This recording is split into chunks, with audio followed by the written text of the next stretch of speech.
ને જ્યારે યશોદા મૈયાને ફરિયાદ કરી કે જુઓ મૈયા, આપનો લાલો શું કરે છે? અમે બધી વજની ગોપીઓ જે દીવા લઈ લઈને યમુનાજીમાં તરાવીએ છે અને આપનો લાલો એ લઈને અને કિનારામાં મૂકી દે છે, અને અમે પૂછીએ છે તો કહે છે કે હું તો મારું કામ કરું છું. મૈયા આવ્યા પ્રભુની પાસે અને પૂછે, લાલા આ શું કરે છે? આજે ગોપીઓ દિયા તરાવે છે, તું લઈને કિનારામાં કેમ મૂકે છે? ભગવાન કે મૈયા હું તો મારું કામ કરું છું. બોલે આમાં તારું કયું કામ? ત્યારે ભગવાન કે મૈયા, મારું કામ તો જીવોને તારવાનું છે, પણ હું એ જીવરૂપી દીવાને તારું છું જે તરતો તરતો મારા ચરણ પાસે આવે. મારાથી અલગ જાય એની જવાબદારી નહીં, પણ જે જીવરૂપી દીવા મારા ચરણ પાસે આવી જાય એને તારવાની જવાબદારી તો મેં ઉપાડી છે. અને ભગવાન એ જ તો કાર્ય કરે છે. અને ગોવર્ધન લીલાના માધ્યમથી આપે ભક્તોની શરણાગતિ સિદ્ધ કરી. અને આજે પ્રભુની એ પરમ પાવન લીલા રાસ લીલાની અંદર આપણે પ્રવેશ કરીએ તો આ રાસ શું છે? રસાનામ સમૂહ રાસ, જ્યાં બધા જ રસોનો સમન્વય થઈ જાય એને કહેવાય રાસ. કોઈએ શ્રી મહાપ્રભુજીને પૂછ્યું કે આપની દૃષ્ટિમાં આ રાસ લીલા એટલે શું? તો મહાપ્રભુજીએ કહ્યું કે બ્રહ્માનંદનો અનુભવ કરી રહેલા જીવોને ભજનાનંદનો અનુભવ કરાવવા માટે જે ભગવાને લીલા કરી એને કહેવાય રાસ લીલા. કોઈએ સુખદેવજી મહારાજને પૂછ્યું કે આપની દૃષ્ટિમાં આ રાસ લીલા એટલે શું? અને સુખદેવજી મહારાજે કહ્યું, જેમ એક નાનકડું બાળક હોય અને બાળકના ફરતે તમે પાણીથી ભરેલા પાત્રો મૂકી દો અને પાણીથી ભરેલા પાત્રમાં એ બાળક પોતાનું જ પ્રતિબિંબ જોઈને એની સાથે ખેલે છે, એવી નિર્દોષ લીલા એટલે રાસ લીલા. અહીંયા બાળક રૂપે કોણ છે? સ્વયં ભગવાન કૃષ્ણ. અને જેટલી પણ ગોપીઓ છે એ ગોપીઓ કોણ છે? એ ભગવાનના જ અંશરૂપ જીવો છે. અને અંશ અને અંશીની લીલા એને કહેવાય રાસ લીલા. આ રાસ લીલા શું છે? કોઈએ શ્રીધર સ્વામીને પૂછ્યું કે આ રાસલીલા શું છે? તો શ્રીધર સ્વામી કહે કે જે લીલામાં કામદેવની હાર થઈ એને કહેવાય રાસલીલા. આપણને લાગે કામદેવની હાર કેવી રીતે થઈ? તો કહેવાય કામદેવે જ્યાં મોટા મોટા દેવતાઓને હરાવ્યા અને એક દિવસ એના મનમાં આવ્યું કે મારે કોઈની સાથે યુદ્ધ કરવું છે. અને યુદ્ધ કરવા માટે ઈચ્છા મનમાં જાગી. રસ્તામાં નારદજી મળ્યા અને નારદજીને કહે, શું આપ મારી સાથે યુદ્ધ કરશો? નારદજી કે ભાઈ આપણું કામ નહીં આમાં, અને યુદ્ધ કરવાના બહુ અભરખા હોય તો અમારા શ્યામ સુંદર પાસે જાઓ, એ કોઈને નારાજ નથી કરતા. અને કામદેવ આવ્યા પ્રભુ પાસે અને આવીને કહે કે પ્રભુ મારે આપની સાથે યુદ્ધ કરવું છે, અને મેં સાંભળ્યું છે કે આપ કોઈ ભક્તોને નિરાશ નથી કરતા, તો શું આપ મારી સાથે યુદ્ધ કરશો? પ્રભુ કે હું યુદ્ધ કરું તો ખરા, પણ મને બતા કયા પ્રકારનું યુદ્ધ કરવું છે. કામદેવ કહે આમાં પણ ઓપ્શન છે. ભગવાન કહે હું જીવ માત્રને દરેક વસ્તુ માટે ઓપ્શન આપું છું. અચ્છા, તો બતાવો કયા પ્રકારના યુદ્ધો છે? ભગવાન કે બે પ્રકારના યુદ્ધ છે. એક છે કિલ્લાનું યુદ્ધ અને એક છે મેદાનનું યુદ્ધ. તો બોલ્યા કિલ્લાનું યુદ્ધ કોને કહેવાય અને મેદાનનું યુદ્ધ કોને કહેવાય? તો ભગવાન કે જો કિલ્લાના યુદ્ધમાં હું એકલો અંધારા ઓરડામાં આંખો બંધ કરી અને પદ્માસન લગાવીને બેસીશ, અને ત્યારે તું આવજે કામદેવ, જો મને વિચલિત કરી દીધો તો તું જીત્યો, અને ન કરી શક્યો તો હું જીત્યો. અચ્છા પ્રભુ, તો હવે આ મેદાનના યુદ્ધમાં શું છે? ભગવાન કે જો કિલ્લાના યુદ્ધમાં તું એકલો અંધારા ઓરડામાં પદ્માસન લગાવીને બેસીશ અને તારે મને વિચલિત કરવાનો, પણ મેદાનના યુદ્ધમાં હું એકલો હજારો ગોપીઓ સાથે નૃત્ય કરતો હોઈશ, ગાતો હોઈશ, નાચતો હોઈશ, અને એ વખતે આવ, જો મને વિચલિત કર્યો તો તું જીત્યો, અને ન કરી શક્યો તો હું જીત્યો. કામદેવ વિચાર કરે આ તો પહોંચેલા છે, અને જો કિલ્લાનું યુદ્ધ કરવા જઈશ કે અંધારા ઓરડામાં પદ્માસન લગાવીને બેસે તો એમને વિચલિત ન કરાય, પણ એકલા પ્રભુ હજારો ગોપીઓની સાથે નૃત્ય કરતા હશે તો એમને વિચલિત કરવામાં શું વાર લાગશે? તો કહે પ્રભુ મારે તો આપની સાથે મેદાનનું યુદ્ધ કરવું છે. તો ભગવાન કે શરદ પૂર્ણિમાની રાત્રિ આવજે. અને જ્યારે શરદ પૂર્ણિમાની રાત્રિ આવી અને કહેવાય કામદેવ પોતાના ધનુષ ઉપર તીર લગાવીને તૈયાર બેઠો હતો અને એ જ વખતે હજારો તારાઓની વચ્ચે જેમ ચંદ્રમાં પ્રગટે એમ હજારો ગોપીઓની વચ્ચે જ્યારે કૃષ્ણ ચંદ્ર પ્રગટ્યા, આપની શોભા એ વખતે એટલી અદ્વિતીય હતી કે આવ્યો હતો કામદેવ લડવા માટે, પણ રાસમાં જે ભગવાનની શોભા જોઈ એ પ્રભુનું સૌંદર્ય જીરવી ન શક્યો અને ત્યાં જ મૂર્છિત થઈને ઢળી પડ્યો. અને જે લીલામાં કામદેવની હાર થઈ એનું નામ રાસલીલા છે. તો આવો આપણે આ પ્રભુની રાસ પંચાધ્યાયના અંદર રાસલીલામાં પ્રવેશ કરીએ, જેનું વર્ણન કરતા સુખદેવજી મહારાજ કહી રહ્યા છે, ભગવાન પિતા રાત્રિ શરદોત્ફુલ્લ મલ્લિકા વિક્ષરન્તો મનશ્ચક્રે યોગમાયા મુપાશ્રિતા. એક વસ્તુ બહુ ધ્યાનથી સમજજો. જ્યારે ભાગવતનું 10મો સ્કંદ એટલે આપણા પ્રભુનું હૃદય અને આ રાસના 5 અધ્યાય, રાસ પંચાધ્યાયી એટલે હૃદયમાં રહેલા પંચ પ્રાણ. અને આ રાસની કથા જ્યારે સુખદેવજી મહારાજ પ્રારંભ કરે છે તો સૌથી પહેલો શબ્દ આપે કયો મૂક્યો? ભગવાન. કયો શબ્દ મૂક્યો? જરા બોલો તો કઈ. ભગવાન. કયો? એ બાને ભગવાનનું નામ તો આવે. બહુ સરસ. રાસનો પ્રારંભ કર્યો ભગવાન શબ્દથી અને રાસનો વિરામ કર્યો એ પણ ભગવાન શબ્દથી. હવે જો રાસના આદિમાં પણ ભગવાન અને રાસના વિરામમાં પણ ભગવાન શબ્દનો ઉપયોગ કેમ કર્યો? કારણ કે ભગવાનના નામનું સંપુટ અહીંયા કરે છે અને કહે છે કે જ્યારે રાસની સરિતામાં ભીતર ઉતરો તો એક ક્ષણ માટે પણ આ ભૂલતા નહીં કે આ લીલા કોઈ લૌકિક સ્ત્રી પુરુષની નહીં, આ લીલા ભગવાનની છે. માટે પ્રારંભમાં પણ ભગવાન અને વિરામમાં પણ ભગવાન. મને બતાવો અહીંયા વેસેલામાંથી હરિદ્વારમાં કે ઋષિકેશમાં ગંગાજીમાં સ્નાન કેટલા કર્યું છે? ઓહો, અહીંયા પણ 90% થી ઉપર રિઝલ્ટ છે. સામેવાળા ઓહો બધા, આ તરફવાળા બધા ગંગા નહાયેલા છે. વાહ, એટલે માહોલ એટલો પવિત્ર લાગે છે. ચલો હવે જુઓ, જ્યારે હરિદ્વાર કે ઋષિકેશ ગંગાજીમાં સ્નાન કરવા તમે ગયા તો ત્યાં ગંગાજીનો વેગ એટલો બધો પ્રબળ છે, એટલો બધો પ્રબળ છે, તો ત્યાં સ્નાન કેવી રીતે કર્યું? દોડતા દોડતા આવ્યા અને સીધી જમ્પ મારી એવી રીતે? એવી રીતે? એવી રીતે ગંગાજીમાં જમ્પ મારો તો શું થાય? જો બધા મોકલી રહ્યા છે, કોઈ આમ મોકલે છે, કોઈ આમ મોકલે છે, કોઈ આ લોકમાં, કોઈ પેલા લોકમાં, કોઈ પેલા લોકમાં. તો જુઓ, જ્યારે હરિદ્વારમાં કે ઋષિકેશમાં ગંગાજીમાં સ્નાન કરવા જઈએ તો ત્યાં પ્રવાહ એટલો બધો પ્રબળ છે કે ત્યાં સૂચના લખવામાં આવે છે કે જ્યારે ગંગાજીમાં ઉતરો તો કિનારામાં બાંધેલી સાંકળ એક ક્ષણ માટે પણ છોડતા નહીં. જો સાંકળ છૂટી તો વાહ, બધા કેટલા ભાવથી બોલે છે, ગયા. જો સાંકળ છૂટી તો ગયા. વાત સાચી છે. તો શું કરો છો? નીચે ઉતરો છો તો સાંકળ પકડીને રાખો છો. અને એટલા માટે સુખદેવજીએ રાસ પંચાધ્યાયીના પ્રારંભમાં પણ ભગવાન શબ્દ, વિરામમાં પણ ભગવાન શબ્દ મૂક્યો અને કહે કે આ રાસની સરિતામાં જ્યારે ઉતરો તો એક ક્ષણ માટે પણ આ ભગવાનના નામની સાંકળ છોડશો નહીં, કે આ જે પણ લીલા થઈ રહી છે એ લીલા ભગવાનની લીલા છે. ને જો પહેલો શબ્દ મૂક્યો ભગવાન. ભગવાન કોને કહેવાય? જેની પાસે ધન હોય એને શું કહેવાય? શું કહેવાય? ધનવાન. જેની પાસે જ્ઞાન હોય એને શું કહેવાય? જ્ઞાનવાન. જેની પાસે બુદ્ધિ હોય એને શું કહેવાય? બુદ્ધિવાન. એવી જ રીતે જેની પાસે ભગ હોય એને કહેવાય ભગવાન. અને ભગ કોને કહેવાય? ઐશ્વર્ય, વીર, યશસ્વી, જ્ઞાન, વૈરાગ્ય, આ 6 ધર્મોના સમૂહને કહેવાય ભગ. અને આ ભગ જેની પાસે છે એને કહેવાય ભગવાન. તો અહીંયા કયું આ જે લીલા છે, લીલા કોની છે? બોલે ભગવાન પિતા રાત્રિ. ભગવાન કોને કહેવાય? ભગવાન.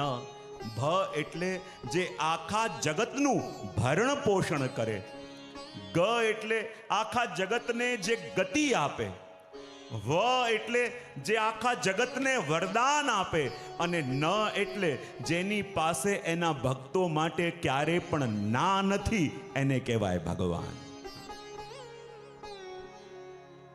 જુઓ, જેની પાસે ભક્તો માટે ના નથી એને કહેવાય ભગવાન.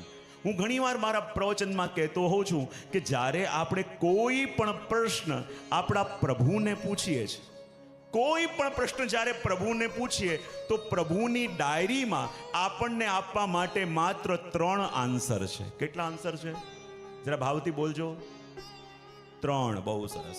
કયા કયા? કોઈ પણ પ્રશ્ન તમે જ્યારે પ્રભુને પૂછો, પ્રભુની ડાયરીમાં આપણને આપવા માટે માત્ર 3 આન્સર છે. સૌથી પહેલું છે યસ. શું છે? જરા ભાવથી બોલજો. બહુ સરસ, વાહ. બીજું છે વેટ, રાહ જુઓ. બીજું શું છે? વેટ. અને ત્રીજો આન્સર છે I have better plan for you. મારી પાસે તમારા માટે આના કરતા પણ સુંદર યોજના છે. હવે જુઓ, થાય છે શું?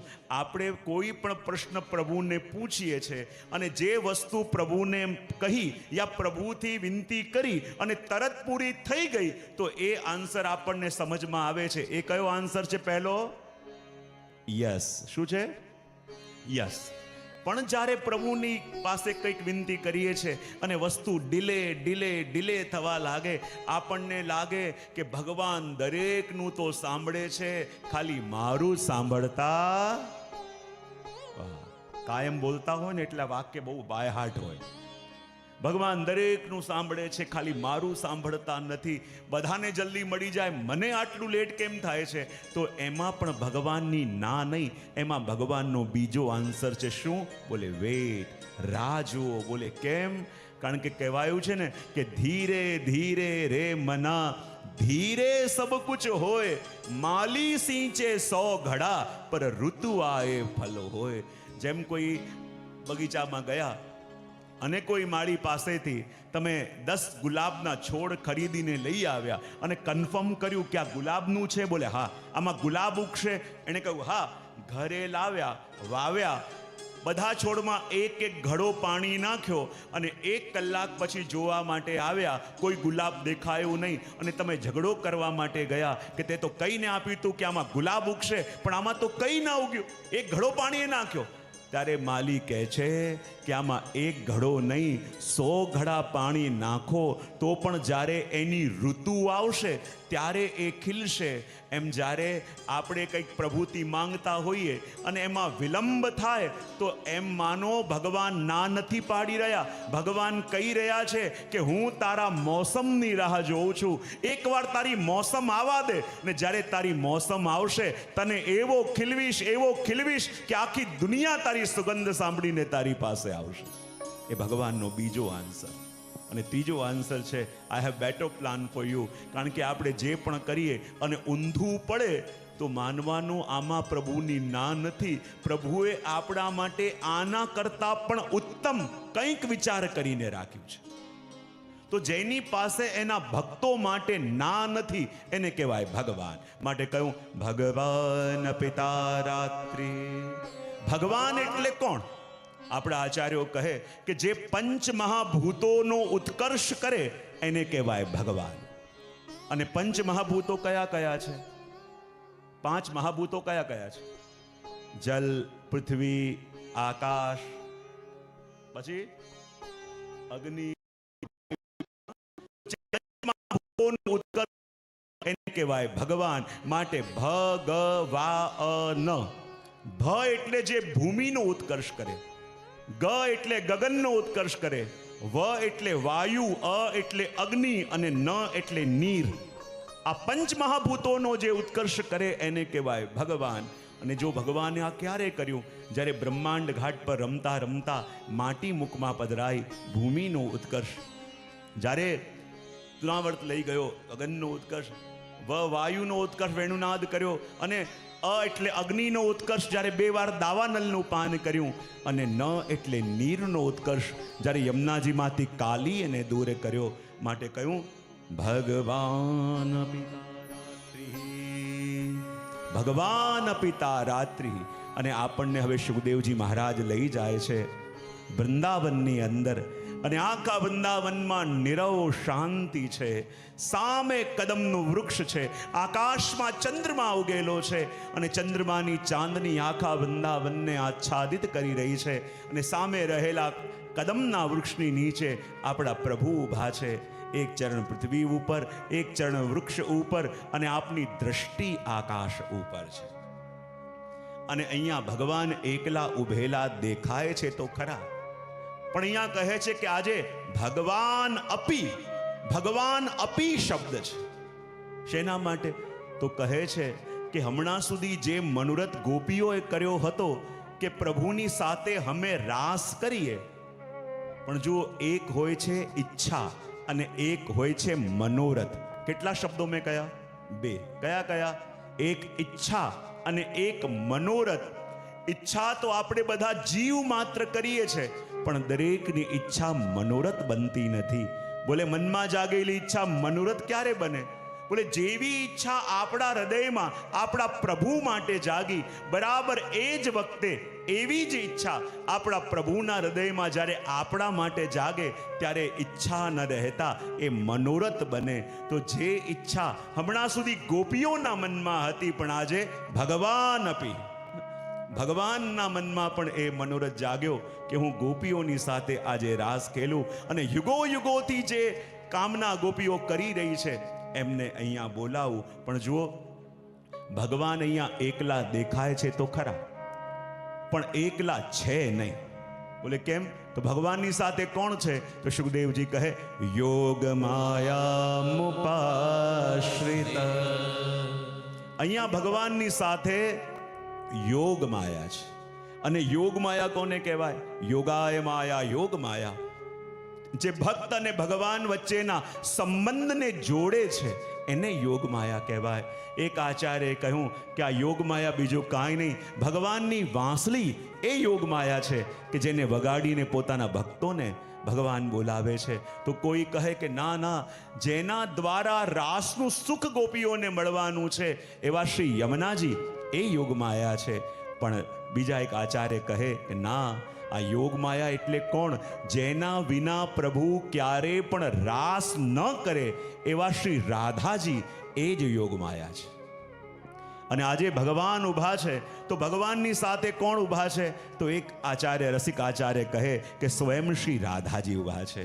અને જ્યાં રાધાજી પ્રભુ પાસે ઊભા છે અને પ્રભુએ વિચાર કર્યો કે હું વેણુનાદ કરીને મારી ગોપીઓને મારી પાસે બોલાવું, અને જ્યાં અધરો પર વેણુ પધરાઈ અને રાધાજી પ્રભુને ટગર ટગર જોવા લાગ્યા.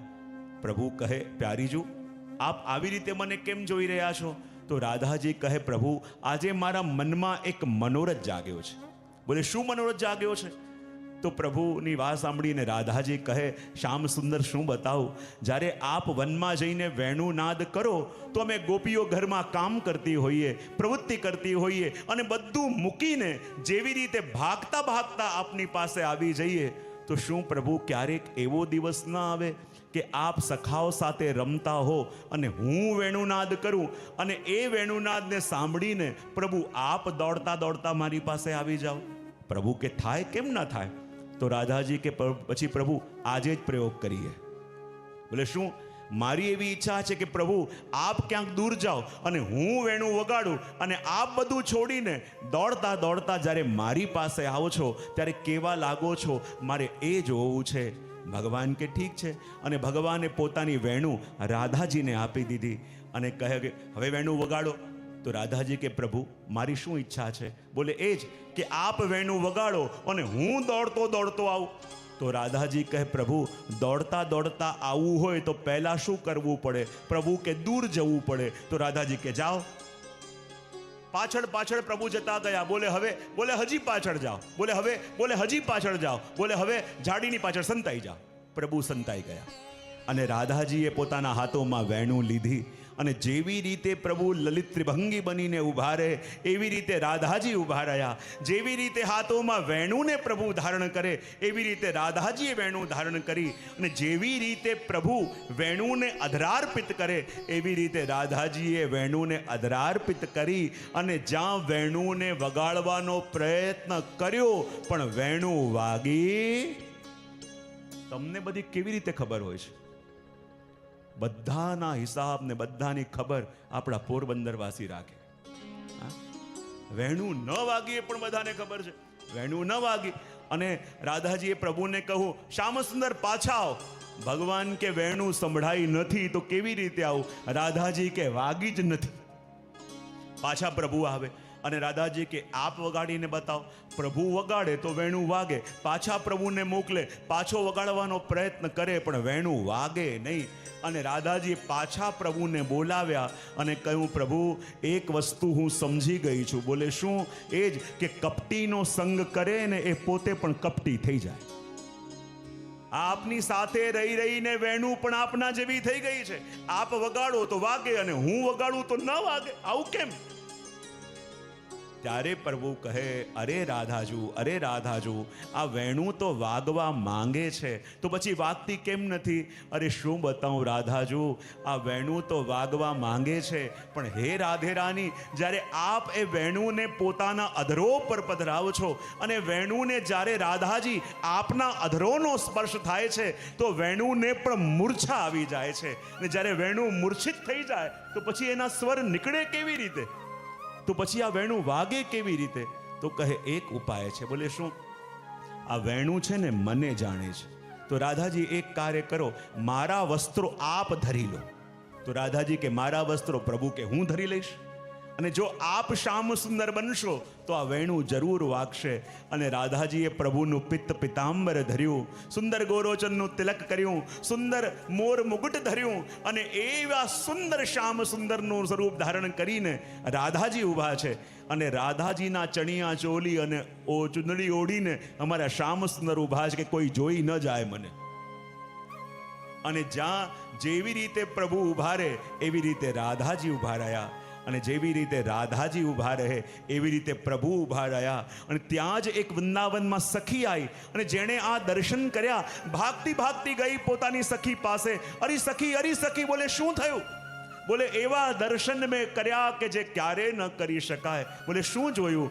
બોલે કાયમ વૃંદાવનમાં જતી તો હું જોતી કે ત્યાં સાવરા શ્યામ સુંદર અને ગોરી રાધા ઊભા છે.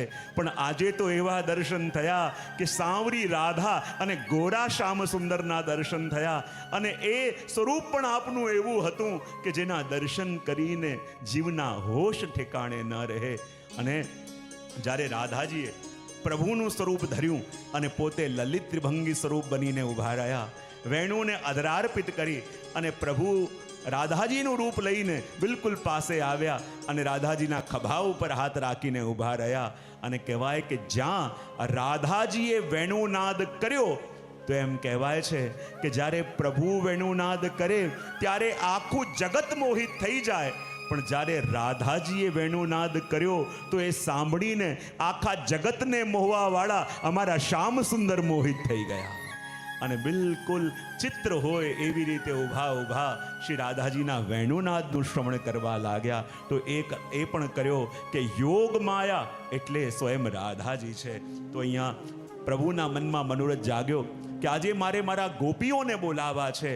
પણ ભગવાને કહ્યું કે આ લીલા અલૌકિક છે તો એમાં આ લૌકિક રાત્રિ નહીં ચાલે. અને ભગવાને એ રાત્રિને 6 મહિનાની રાત્રિ કરી દીધી. ભગવાને બીજી દૃષ્ટિ કરી ચંદ્રમા ઉપર. બોલે આ ચંદ્રમાની તો વૃદ્ધિ અને ક્ષય પણ થાય છે, આ ચંદ્રમા નહીં ચાલે. અને ભગવાને બીજો અખંડ અને પૂર્ણ ચંદ્રમા પોતાના મનમાંથી પ્રગટ કર્યો. ત્રીજી દૃષ્ટિ ભગવાને ત્યાં મલ્લિકાના પુષ્પો ઉપર કરી અને રાત્રિના સમયમાં મલ્લિકાના પુષ્પો પણ ખીલી ગયા, જે બતાવી રહ્યું છે કે આજે અમારા શ્યામ સુંદરનું હૃદય પણ ખીલેલું છે. અને જ્યાં ભગવાને હવે નિશ્ચિત કર્યો કે મારે વેણુનાદ કરીને મારી ગોપીઓને પાસે બોલાવા છે, અને જ્યાં અધરો પર વેણુ પધરાઈ અને જ્યાં વેણુનાદ ભગવાન કરવા જાય ત્યાં ભગવાનની દૃષ્ટિ પડી આકાશમાં રહેલા ચંદ્રમા ઉપર. કોના ઉપર દ્રષ્ટિ પડી? જરા બોલો તો ખરા. આકાશમાં રહેલા ચંદ્રમા ઉપર. અને જ્યાં ચંદ્રમા ઉપર દ્રષ્ટિ પડી અને પ્રભુને સંકોચ થયો. બોલે સંકોચ કેમ થયો? તો બોલે ભગવાન વેણુનાદ કોના માટે કરે છે? બોલે ગોપીઓને બોલાવવા માટે. શાના માટે? ગોપીઓ સાથે રાસ ખેલવા માટે. અને ચંદ્રમા સામે ઊભા છે. તો મને બતાવો, પ્રભુનું પ્રાગટ્ય કયા વંશમાં થયું? કયા વંશમાં થયું? ચંદ્રવંશમાં થયું કે નહીં? હા કે ના તો પાડો. શેની હા પાડી? થયું એના માટે કે ન થયું એના માટે? થયું એના માટે. તો ભગવાનનું પ્રાગટ્ય યદિ ચંદ્રવંશમાં થયું તો ચંદ્રમા એ પ્રભુના શું કહેવાય? જેના વંશમાં આપણે પ્રગટ્યા હોઈએ એ આપણા કોણ કહેવાય? જરા મોટેથી બોલજો. પૂર્વજ. બહુ સુંદર. હવે જો જેના વંશમાં આપણે પ્રગટ્યા હોઈએ એ આપણા પૂર્વજ કહેવાય. અને ભગવાન વેણુનાદ કરીને અને ગોપીઓને બોલાવવા માંગતા હોય ને ઘરના વડીલ ઊભા હોય તો પ્રભુને સંકોચ થાય કે ન થાય? અને ભગવાનને સંકોચ થયો. ભગવાને વેણુ નીચે પધરાવી અને ચંદ્રમાએ જ્યાં જોયું કે મને જોઈને પ્રભુ સંકોચ કરે છે તો હું તો પ્રભુની લીલામાં વિક્ષેપ કરવા વાળો થઈ જઈશ. તેવું હું શું કરું જેને કારણે પ્રભુને મને જોઈને સંકોચ ન થાય? અને હવે જુઓ, અમારા સુખદેવજીની વાણી એવી રસાલ થઈ ગઈ, એવી રસાલ થઈ ગઈ કે જાણે આ કોઈ યોગી નહીં પણ એના હૃદયમાં બેસીને કોઈ ગોપી વર્ણન કરતી હોય. તદોડુ રાજ કકુભક્કરૈર મુખમ પ્રાચા વિલિપન્ન અરુણેન શંતમયી. શું વર્ણન કરે છે? કે જ્યારે ચંદ્રમાએ જોયું કે મને જોઈને સુખદેવ, મને જોઈને પ્રભુ સંકોચ કરે છે તો ચંદ્રમા ત્યાંથી અંતર ધ્યાન થયો અને પ્રાચી દિશા એટલે કે પૂર્વ દિશા, ચંદ્રમાની પત્ની અને પ્રાચી દિશામાં ચંદ્રમા ફરી એવી રીતે પ્રગટ્યો કે ચારો તરફ લાલ લાલ લાલીમાં છવાઈ રહી છે. અને સુખદેવજી વર્ણન કરે એવું લાગી રહ્યું છે કે જાણે ચંદ્રમા પોતાના કિરણરૂપી હસ્તમાં લાલ લાલ રંગનું કંકુ લઈ પોતાની પત્ની રૂપી પ્રાચી દિશાનું મુખ રંગતા રંગતા પ્રગટ્યો હોય એવી રીતે આજે ચંદ્રમા પ્રગટ્યો. જાણે પ્રભુને સંકેત આપી રહ્યો છે કે પ્રભુ હવે આપ સંકોચ કરશો નહીં. અને ત્યારે ભગવાને વેણુ અધરાર્પિત કરી અને હવે ભગવાન જે વેણુનાદ કરે છે એ અનન્યપૂર્વા ગોપીજનોને બોલાવવા માટે જે કુમારિકાઓ છે. ગોપીઓ કોઈ ઘરમાં કામ કરે છે, ઘરની પ્રવૃત્તિ કરે છે અને જ્યાં ભગવાન વેણુનાદ કરે અને દરેક ગોપીઓને એમ લાગે કે ભગવાન અમારું નામ લઈ લઈને અમને બોલાવે છે. અને ઘરના કામ છોડી, ઘરની પ્રવૃત્તિ છોડીને જો ગોપીઓ જે અવસ્થામાં છે એ અવસ્થામાં ભાગતી ભાગતી ભગવાન પાસે જઈ રહી છે. ને જ્યારે ભગવાન વેણુનાદ કરે છે તો કેવું લાગી રહ્યું છે? ભગવાન વેણુનાદ કરે છે શું? આપણા રસિક ભક્તો કહે છે જ્યારે ભગવાને વેણુનાદ કર્યો તો વેણુનાદ કરીને સૌથી પહેલા શું કર્યું? બોલે ગોપીઓના હૃદય રૂપી તિજોરીમાં જે ભગવાનનો પ્રેમ રૂપી ખજાનો હતો ઉપર ધર્મ રૂપી તાળા લાગેલા હતા. ને જ્યારે ભગવાને વેણુનાદ કર્યો તો શું કર્યું? સૌથી પહેલા ગોપીઓનું સૌથી કિંમતી એમનું મન ચોરી લીધું. શું કરી લીધું? મન ચોરી લીધું. અને હું ઘણીવાર કહેતો હોઉં ને કે બધા ઘરના લોકો તમારા ડ્રોઈંગ રૂમમાં બેસીને તમે ટીવી જોતા હો અને ટીવી જોતા હો અને અચાનક કોઈ ચોર આવે અને રૂમમાંથી કોઈ એક કિંમતી વસ્તુ લઈને ચોરીને ભાગે અને કોઈ ઘરનો એક વ્યક્તિ જોઈ જાય અને બૂમ પાડે ચોર ચોર પકડો પકડો પકડો, તો ઘરના બીજા બધા લોકો શું કરશે? બેઠા રહેશે, ટીવીની ચેનલ ચેન્જ કરશે કે ચોરને પકડવા પાછળ દોડશે? શું કરશે? હા, શું કરશે? ચોરને પકડવા પાછળ દોડશે. અને એ જ રીતે જ્યારે ભગવાને વેણુનાદ કરી ગોપીઓનું મન ચોરી લીધું અને ગોપીઓના દેહમાં એવો હલ્લો મચી ગયો કે ચોર ચોર પકડો પકડો. અને એ મન ચોરીને દોડવા વાળા ચોરને પકડવા માટે ગોપીઓનું મન તો ગયું, જોડે જોડે ગોપીઓની ઇન્દ્રિયો પણ ગઈ, ગોપીઓની આત્મા પણ ગઈ, શરીર અહીંયા રહ્યું પણ ઇન્દ્રિયો આત્મા તો ભગવાન તરફ દોડવા લાગી અને એક એક ઘરમાંથી ગોપી એવી રીતે નીકળી રહી છે જાણે એક એક સરિતા સાગરને મળવા માટે જતી હોય એવું લાગે છે.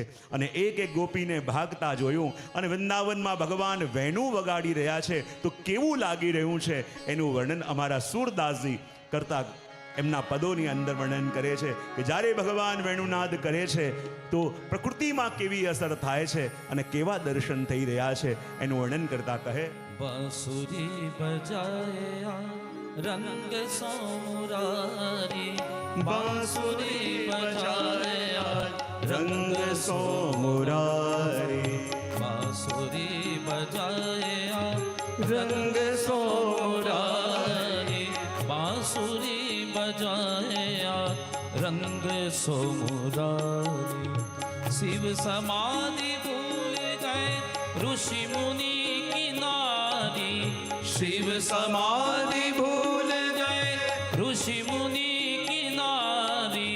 वेद पढ़त ब्रह्मा भूले भूले ब्रह्मचारी, बांसुरी बजाया रंग सो मुरारी, बांसुरी बजाया रंग सो मुरारी.